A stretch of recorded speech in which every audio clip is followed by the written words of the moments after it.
एक बार गौतम बुद्ध किसी गांव में गए। वहां एक महिला ने उनसे पूछा कि आप तो किसी राजकुमार की तरह दिखते हैं, आपने युवावस्था में गेरुआ वस्त्र क्यों धारण किए हैं। इस प्रश्न के जवाब में बुद्ध ने कहा, मैंने 3 प्रश्नों के हल ढूंढने के लिए संन्यास लिया है।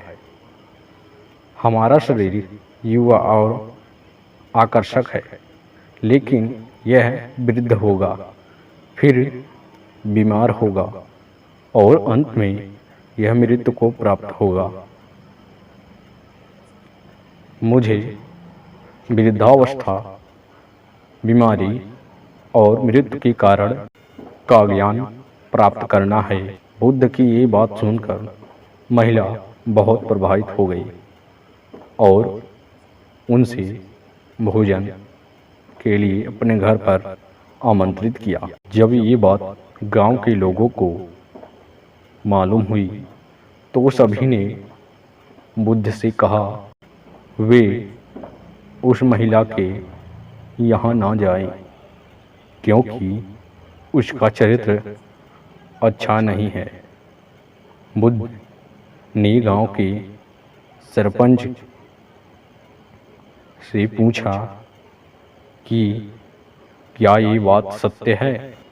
सरपंच ने गांव के लोगों की बातों को सही बताया। तब बुद्ध ने सरपंच का एक हाथ पकड़कर कहा कि अब ताली बजाकर दिखाओ।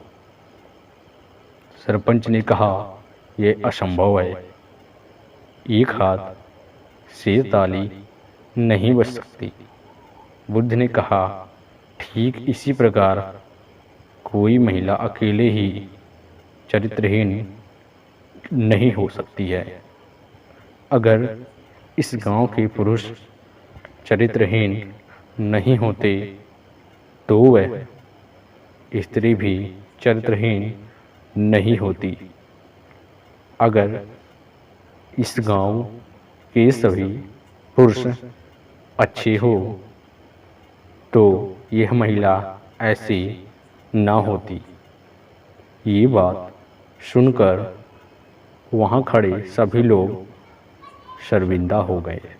इस प्रसंग की सीख यह है कि हमें दूसरों की गलतियाँ या कमियाँ नहीं देखनी चाहिए, बल्कि हमें खुद की गलतियों को और कमियों को सुधारने की कोशिश करनी चाहिए।